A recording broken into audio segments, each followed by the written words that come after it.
और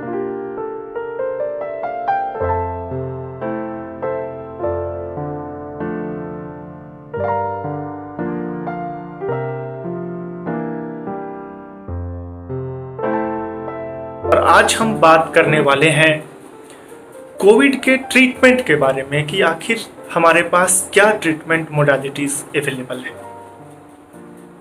किसी भी बीमारी में इलाज को समझने से पहले हम ये समझ लें कि हम इलाज किसका करते हैं, उपचार किसका करते हैं।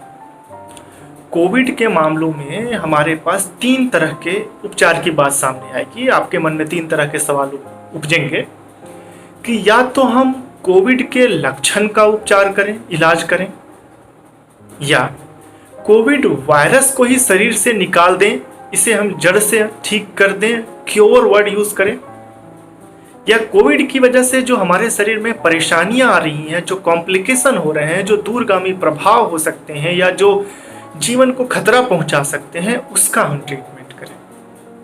यानी हमने उपचार को 3 श्रेणियों में बांटा। सिम्टोमेटिक ट्रीटमेंट यानी लक्षण का इलाज, क्यूरेटिव ट्रीटमेंट यानी जड़ से मूल से उसका नाश करना, एंड ट्रीटमेंट ऑफ कॉम्प्लिकेशंस या उसके जो दूरगामी परिणाम हो रहे हैं, जो खतरनाक प्रभाव पड़ रहे हैं, उसका इलाज करना। किसी भी मेडिकल साइंस में, या चाहे वो होम्योपैथी हो, आयुर्वेदिक हो या मॉडर्न मेडिसिन हो, एलोपैथी वर्ड तो मैं यूज़ नहीं करता बिकॉज ऐसी कोई वर्ड ही नहीं है।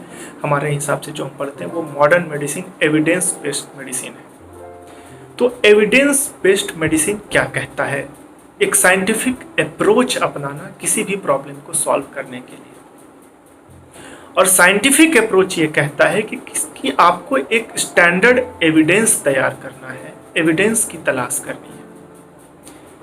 तो यहीं पे हम ये समझ लें कि personal experience versus scientific evidence versus emotional intuition, तीनों अलग अलग चीजें हैं। मान लो कोई एक आदमी ये दावा करता है कि दूध में हल्दी डालकर पीने से उसे कफ में आराम मिलता है।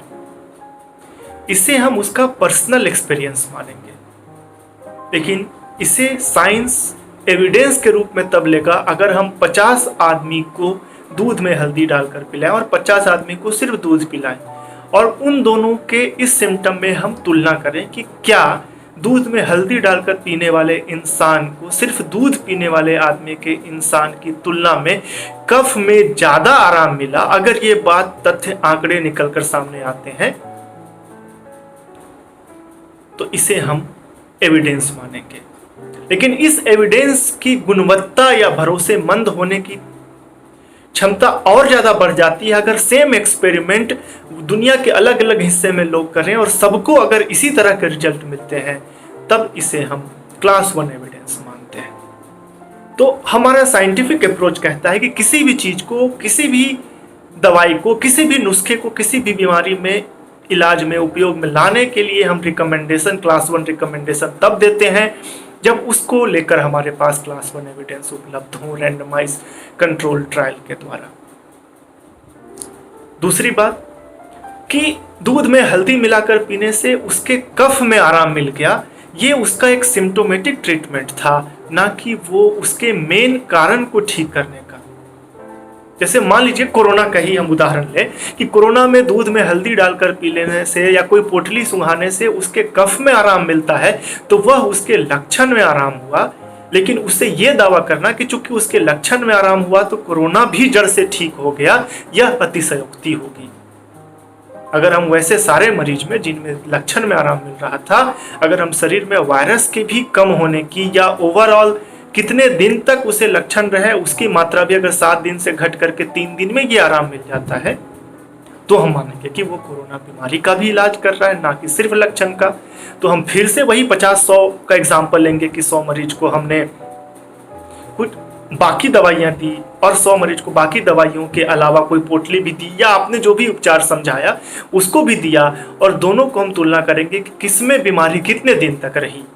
अगर किसी में बीमारी 5 दिन में खत्म हो रही है और लेकिन ये उपचार करने से वो 5 दिन की बजाय 2 दिन में खत्म हो जा रही है, तो हम मानेंगे कि हाँ, आप पर्याप्त मात्रा में साक्ष्य उपलब्ध करा पा रहे हैं, सबूत दे पा रहे हैं कि ऐसा करने से आपकी बीमारी 2 दिन या 4 दिन में ठीक हो जा रही है। लेकिन अमूमन होता क्या है कि कोई एक आदमी एक बार एक आदमी ले रहा होता है और उसमें ये चीज़ अगर ठीक हो जाता है तो हो सकता है कि महज ये संजोग हो, कोइंसिडेंस हो, बहुत सारे कंफाउंडिंग फैक्टर उसमें काम हो रहे हो, तो उसे हम साक्ष्य नहीं मानते। तो उम्मीद करता हूं कि आपको इस चीज का मतलब समझ में आ गया होगा कि एविडेंस बेस्ड ट्रीटमेंट क्या होता है। तो आज हम जिस किसी भी इलाज की बात करेंगे कि कोरोना में क्या दवाई प्रूवन है या WHO क्या रिकमेंड करता है, वो इसी थ्योरी के, इसी सिद्धांत के आधार पर हम बात करेंगे कि एविडेंस किसके फेवर में है और किसके लिए हमारे पास अभी इनफ एविडेंस नहीं है। क्या WHO गाइडलाइंस कहते हैं? दुनिया का एक बड़ा हिस्सा कोविड नेगेटिव लोगों का है, यानी वैसे लोग जिनको कि कोविड का इन्फेक्शन नहीं हुआ है। सिर्फ कुछ हिस्से ऐसे हैं जिनको कि कोविड पॉजिटिव हुआ है। ये बात हमने पहले भी बात करी थी, एक बार फिर से रिवाइज करना जरूरत है कि जिनको कोविड का इन्फेक्शन हुआ और RT-PCR में या बाकी जांच रिजल्ट में वो पॉजिटिव आ गए होंगे। जितने लोग कोविड पॉजिटिव आते हैं उसका एक बहुत बड़ा हिस्सा या तो एसिम्टोमेटिक होता है या बहुत माइल्ड सिम्टम्स होते हैं, यानी ये लोग कुछ समय के बाद खुद ब खुद नेगेटिव हो जाएंगे और क्योर की तरफ बढ़ जाएंगे। यानी इसके लिए हमें कुछ अलग से इलाज करने की जरूरत नहीं है, हमारा बॉडी ऑलरेडी सक्षम है ऐसे लोगों को ठीक करने में। वायरस बड़ा कमजोर सा प्राणी है, तो अमूमन 5-7 दिन या 10 दिन के अंदर में इनके शरीर से वायरस का नाश हो जाएगा, काम तमाम हो जाएगा, ये लोग ठीक हो जाएंगे। कुछ हिस्से 20 से 25% हिस्से या 15% हिस्से ऐसे होते हैं अमूमन जिनमें थोड़ी बहुत सांस में परेशानी होती है, थोड़ी बहुत वो साइटोकाइन स्टॉर्म के फेज में जाते हैं। उनमें भी वायरस 7 से 10 दिन में खुद ब खुद शरीर से ठीक हो जाता है। कुछ हिस्से जो ICU तक पहुंचते हैं और इन सब में से अधिकतर हिस्से ठीक हो जाते हैं। सिर्फ लक्षण को हमें दबाने की जरूरत होती है। सिर्फ लक्षण को ठीक करें तो हमारा शरीर वायरस से काबू पाने में सक्षम है, उसे ठीक करने में सक्षम है। सिर्फ कुछ प्रतिशत ऐसे बचते हैं जिसमें कॉम्प्लिकेशंस होता है और जिनमें हमें कॉम्प्लिकेशंस को मैनेज करने की जरूरत होती है। यानी हम ये समझ लें कि हमें वायरस को मारने की बहुत ज्यादा आवश्यकता नहीं है, ऐसे दवाइयों की जरूरत नहीं है जो वायरस पे काबू पाए, क्योंकि हमारे शरीर के अंदर मशीनरीज ऑलरेडी अवेलेबल है। भगवान ने बहुत अच्छा सिस्टम बना के रखा हुआ है। हमारी इम्यून सिस्टम अगर सही तरीके से काम करे तो वायरस से काबू पाने में बिल्कुल सक्षम है।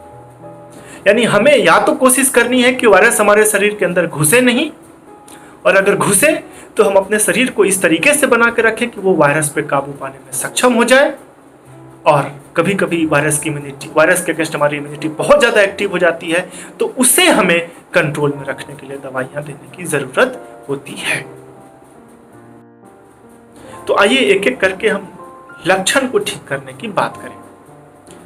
85% लोग हमारे पास जो लक्षण लेकर के आते हैं वो आते हैं बुखार। बुखार क्यों होता है? हमने अभी तक देखा कि वायरस को मारने की प्रक्रिया में हमारे शरीर के अंदर में इम्यूनिटी एक्टिवेट होती है। वो इंटरलोकिन 1 इंटरलोकिन 6 बनाती है, और इंटरलोकिन 1 और 6 अपना काम सुचारू ढंग से करने के लिए हमारे शरीर के तापमान को बढ़ा देता है जरूरत से ज्यादा, तो हमारे शरीर में बुखार की स्थिति बनती है।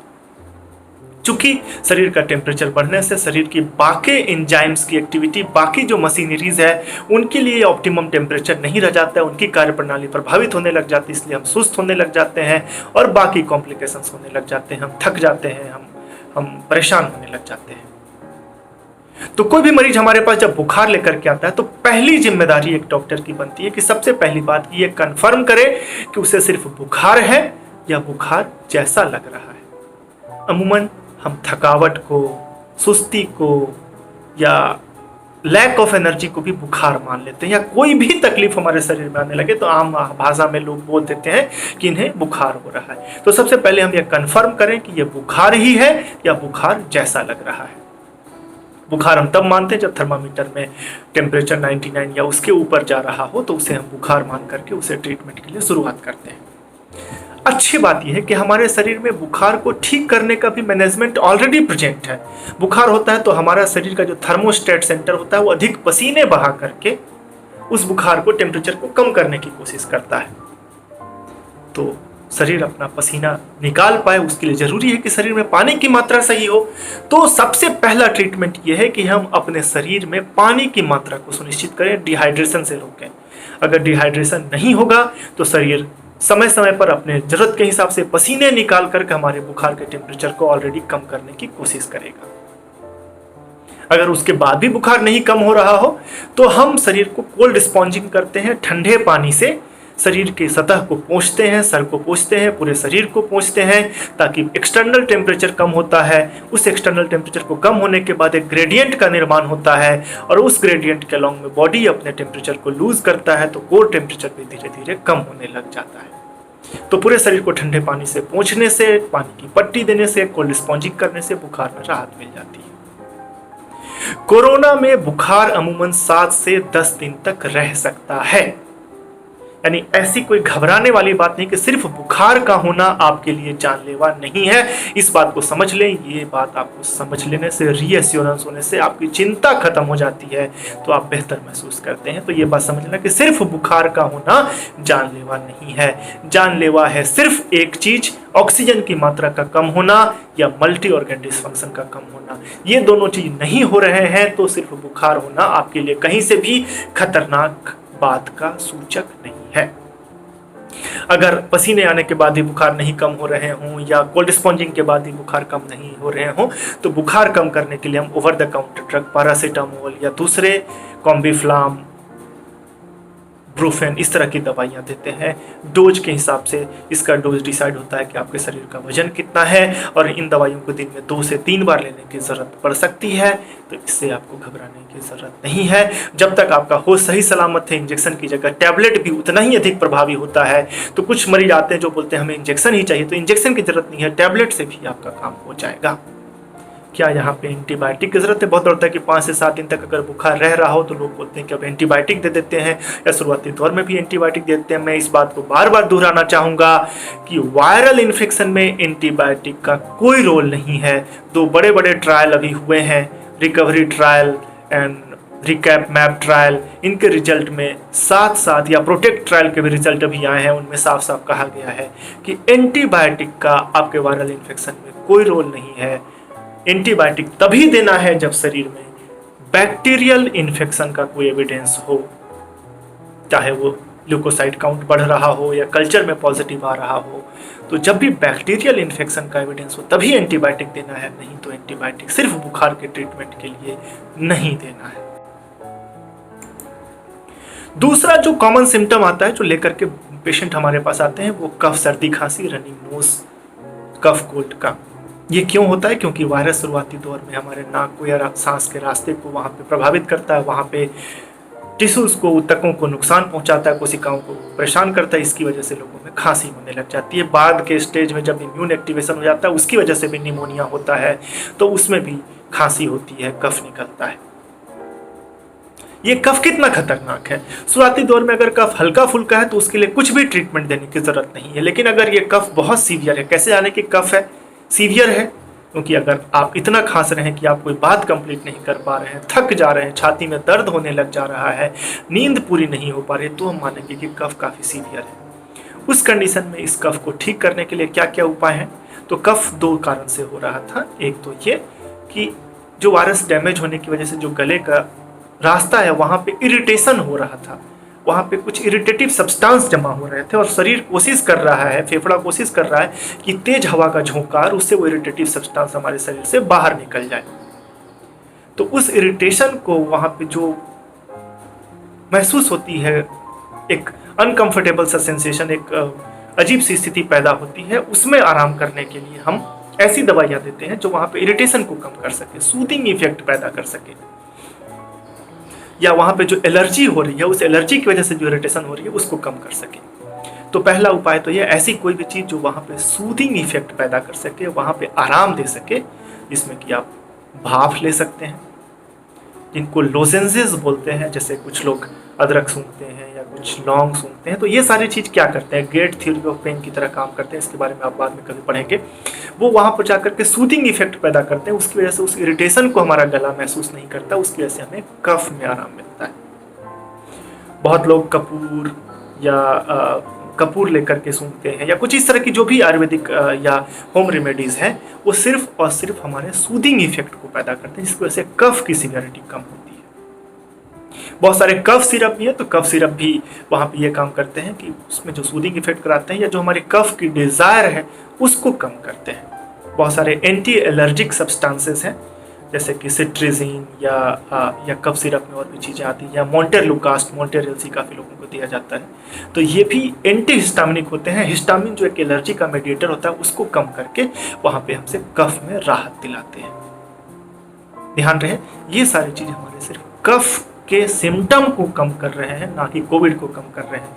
लेकिन चूंकि कोविड 7 से 10 दिन में खुद ब खुद उसके वायरस खत्म हो जाते हैं, तो लक्षण में भी आराम मिलना आदमी के क्वालिटी ऑफ लाइफ को इम्प्रूव करता है। तो ये हम डॉक्टर की सलाह से लेते हैं। सिट्रिजिन ओवर द काउंटर भी अवेलेबल है, तो कुछ लोगों को हम दे सकते हैं, उससे कोई बहुत ज़्यादा नुकसान नहीं है। लोगों को नींद आती है। क्या बहुत ज़्यादा कफ हो तो एंटीबायोटिक देना है? बिल्कुल नहीं। ये वायरल कफ है या इम्यून मेडिएटेड जो इरिटेशन हो रहा है उसकी वजह से कफ है, तो एंटीबायोटिक का वहाँ कोई काम नहीं है, अनलेस अदरवाइज वहाँ पे बैक्टीरियल इन्फेक्शन ना हो। कैसे हम जानेंगे कि वहाँ बैक्टीरियल इन्फेक्शन है? अगर कफ का रंग गाढ़ा हो गया हो, गंदा हो गया हो, उससे फाउल स्मेल, गंदी दुर्गंध आने लग गई हो, कफ में बहुत ज़्यादा प्रोडक्शन हो रहा हो कफ की मात्रा का, उसमें बलगम बहुत ज़्यादा निकलने लग गया हो, या डॉक्टर को लगता हो कि आपके पास सेप्सिस हो रहा हो, सेप्सिस के अदर मार्कर सीबीसी में टोटल लेकोसाइट पड़ रहे हों, कफ के कल्चर में ग्राम स्टेन में बैक्टीरिया का एविडेंस मिल रहा हो, ये सब एविडेंस होते हैं जहाँ पर कि हमें एंटीबायोटिक देना होता है। नहीं तो सिर्फ कफ के ट्रीटमेंट में एंटीबायोटिक का कोई रोल नहीं है। WHO ने साफ साफ कहा है कि इस कफ को जो वायरल या इम्यून मेडिएटेड हो वहाँ पे एंटीबायोटिक देने से परहेज करें। नहीं तो जब सही में बैक्टीरिया का इन्फेक्शन होगा तब तक हम एंटीबायोटिक प्रयोग करके उसके खिलाफ उनको बैक्टीरिया को रेजिस्टेंस पैदा कर चुके होंगे, और उस समय जान पे खतरा होगा, क्योंकि तब कोई एंटीबायोटिक शायद काम नहीं करेंगे। क्योंकि जो स्थिति अभी बन रही है कि सरेआम लोग धड़ल्ले से बिना इंडिकेशन के, बिना बैक्टीरियल इन्फेक्शन के हर सब में पावरफुल एंटीबायोटिक का यूज कर रहे हैं, भारत खास करके जहां पर कि कोई रोक टोक नहीं है, मामूली से इन्फेक्शन में भी लोग powerful piperacillin, tazobactam, meropenem, amoxicillin, levoflox, cefixime, क्या क्या सारे हायर एंटीबायोटिक, डॉक्सीसाइक्लिन, एरिथ्रोमाइसिन का प्रयोग कर चुके हैं। इससे क्या होगा? कुछ नहीं। वायरस को तो जितने दिन में ठीक होना होगा उतने ही दिन में ठीक होगा, कफ को तो 5-7 दिन में ठीक होना होगा तो 5-7 दिन में ही ठीक होगा। भले आप उसे झूठा क्रेडिट दे देंगे कि एंटीबायोटिक देने की वजह से आपका कफ 5 दिन में ठीक हो गया, लेकिन आने वाले समय में जब ये महामारी खत्म होगी और जब सही में बैक्टीरिया आपके जो घात लगा कर बैठा है वो आपके ऊपर अटैक करेगा, और तब ये एंटीबायोटिक काम नहीं करेगी, उस भयावह स्थिति से डर लगता है। इसीलिए मेरी हाथ जोड़ करके विनती है आप लोगों से, सभी आम जनता से भी और डॉक्टरों से भी, कि बिना सोचे समझे एंटीबायोटिक का प्रयोग ना करें। नहीं तो पिछले 50 साल में हमने मेडिकल साइंस के रिसर्च ने जितने एंटीबायोटिक बना करके रखा है, और सोच समझ के जहाँ प्रयोग करना है उसको धड़ल्ले से प्रयोग करके हम दुश्मन को, बैक्टीरिया को जो ज़्यादा खतरनाक है वायरस से, उसको हम अपनी सारे अस्त्र शस्त्र दिखा दे रहे हैं। वो उनके काट बनाकर रेजिस्टेंस पैदा कर हमारे ऊपर अटैक करेगा, तब शायद स्थिति ज़्यादा भयावह होगी। कोविड कुछ लोगों में डायरिया भी कराता है। ध्यान रहे, यहाँ से फिर से ये डायरिया या तो वायरस की वजह से है या इम्यून मेडिएटेड है, तो यहाँ पर भी हम धड़ल्ले से लोग नॉर्फ्लॉक्सटिजन, मेट्रोनिडाटोल शुरू कर देते हैं। हाथ जोड़ के विनती है, ये काम न करें। ये डायरिया 4-5 दिन में खुद ब खुद ठीक होने वाला है। आपको सिर्फ ये काम करना है कि डायरिया में जितने पानी की मात्रा आपके शरीर से लॉस हो रही है उतने पानी की मात्रा की पूर्ति कर दें। ORS का घोल पिए, नहीं है तो नमक चीनी पानी का मिला करके वो पिए, जूस पिए, और शरीर में पानी की भरपूर मात्रा को मेंटेन रखें। कितनी पानी पीनी है, पानी की कितनी मात्रा पीनी है, उसका सबसे सिंपल तरीका है, क्योंकि कुछ लोग जिन्हें हार्ट फेलियर होता है, किडनी फेलियर होता है, वैसे मरीजों को कहा जाता है कि आप पानी कम पिए। तो आइडियल पानी की मात्रा कितनी होनी चाहिए? तो 24 घंटे में पेशाब को नाप लें। अगर आपका 24 घंटे में पेशाब की मात्रा 1.5 लीटर है या 2 लीटर है, जितनी भी है, उससे 500 ml ज़्यादा पानी आपको पीना है। यानी 24 घंटे में आप 1.5 लीटर पानी पी रहे हैं, 1.5 लीटर पेशाब हो रहा है, तो आपको 2 लीटर पानी पीने की ज़रूरत है। अगर आप 2 लीटर कर रहे हैं तो आपको 2.5 लीटर पीने की ज़रूरत है। यानी आप जो पानी पी रहे हैं डायरिया में, किसी भी तरह के डायरिया में, किसी को भी डायरिया हो उसे पानी पीने की सलाह दी जाती है, ORS पीने की सलाह दी जाती है। तो कितना ORS पीना है? इस बात को हम इससे सुनिश्चित करते हैं कि कम से कम इतना पानी पियो कि आपको कम से कम 1.5 लीटर पेशाब हो जाए। तो इस तरीके से आप समझ सकते हैं कि ORS पिए, जूस पिए, पानी की मात्रा पिए, या जो रस वाले फल हैं वो लें। कुछ लोग यहाँ पे कहते हैं कि खांसी हो रही है, हम जूस लें या ना लें, संतरा खाएं या ना खाएं, नींबू लें या ना लें। ये एक मिसकॉन्सेप्शन है। कुछ लोगों को पार्टिकुलर फ्रूट से एलर्जी होती है, उस एलर्जी की वजह से उन्हें कफ होती है, या किसी को ठंडे चीज से एलर्जी होती है, तो कोल्ड एलर्जी की वजह से जिन्हें कफ होता है उन्हें यह मना किया जाता है कि खांसी में जिस चीज से आपको एलर्जी हो उसका सेवन ना करें। लेकिन यहाँ पे जो कफ हो रहा है ये वायरस की वजह से हो रहा है या इम्यून मेडिएटेड हो रहा है, यहाँ पे वो दूसरे तरह की चीज है। तो यहाँ पे आपको जूस पीने से या संतरा खाने से या नींबू पानी पीने से कफ नहीं बढ़ेगा, बल्कि उसमें विटामिन सी की मात्रा है जो शायद आपकी इम्यूनिटी को बढ़ाए, मजबूत रखे। तो उसे भरपूर मात्रा में लें, शरीर में पानी की कमी ना होने दें, नमक की कमी ना होने दें। डायरिया के लिए एंटीबायोटिक न लें। 4 से 5 दिन में डायरिया खत्म हो जाएगा, और जितने ज्यादा आप शरीर में पोटेशियम, साल्ट और वाटर की इंटेक को पूरा करेंगे, आपको कमजोरी से मुक्ति मिलेगी, आपको बेहतर महसूस होगा और ये सब लक्षण आराम हो जाएंगे। अब आते हैं सबसे खतरनाक सिम्टम पे। सबसे खतरनाक सिम्टम है सांस लेने में तकलीफ का होना। बहुत सारे मरीजों में डर के मारे भी सांस लेने में तकलीफ होने लग जाती है। उन्हें ऐसा लगता है कि उन्हें सांस अंदर नहीं जा रहा है। या कभी कभी हम जब सीढ़ी चढ़ लेते हैं या कोई भारी काम कर लेते हैं तो हमें भी सांस की गति बढ़ानी पड़ती है। तो ये सारी चीजें डरावनी चीजें नहीं है, खतरनाक चीज नहीं है, जानलेवा चीज नहीं है।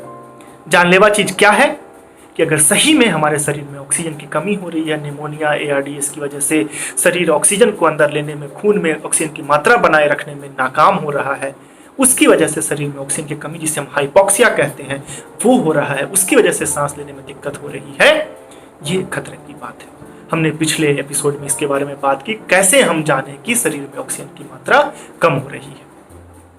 अगर किसी के शरीर में ऑक्सीजन की मात्रा सही में कम हो रही है तो सबसे पहली बात उसे भरोसा दिलाएं कि आप डरे नहीं। जितना ज़्यादा डरेंगे उतना ज़्यादा आप अपने आप को नुकसान पहुंचाएंगे, क्योंकि 80 to 90% लोग इस स्टेज से भी वापस चले जाते हैं, उनमें खतरे की कोई बात नहीं होती है। 15% लोगों को ऑक्सीजन की ज़रूरत पड़ती है या बाकी दवाइयों से ठीक हो जाते हैं। सिर्फ 1 से 2% लोग ही ICU में जाते हैं, यानी 98% लोग तो ऑक्सीजन और बाकी दवाइयों से ठीक हो जाते हैं।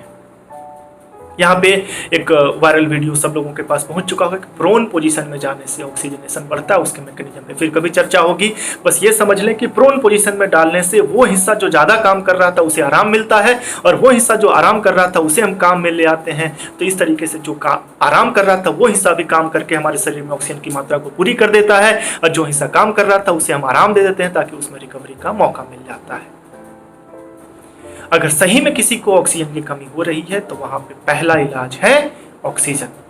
ऑक्सीजन की कमी को किसी भी और तरीके से आप पूरा नहीं कर सकते हैं, तो चाहे आप घर में ऑक्सीजन सिलेंडर की व्यवस्था करें, ऑक्सीजन कंसंट्रेटर मशीन की व्यवस्था करें, या हॉस्पिटल जाएं, अगर सही में ऑक्सीजन की कमी हो रही है तो ऑक्सीजन ही देना है। इसके अलावा और कोई नुस्खा काम नहीं करेगा। बाकी और नुस्खे थोड़े बहुत मदद कर सकते हैं, जैसे स्टेरॉयड या खून पतला करने की दवाई, ये जिस कारण से ऑक्सीजन की कमी हो रही है उसको ठीक करेंगे, लेकिन उस प्रक्रिया में समय लगता है। जब ऑक्सीजन की जरूरत है तब आपको ऑक्सीजन ही चाहिए। बहुत सारे लोग जो इस कंडीशन में नहीं पहचान पाते और इधर उधर जाते हैं, तो मैक्सिमम लोगों की जो डेथ हो रही है कोविड में वो इस कारण से कि वो इस अवस्था को नहीं पहचान पाते हैं कि आपको ऑक्सीजन की जरूरत है, और इधर उधर समय भटकाते हैं, समय बर्बाद करते हैं। उसकी वजह से ऑक्सीजन की कमी से शरीर के बाकी अंग काम करना बंद कर देते हैं और उनकी डेथ हो जाती है।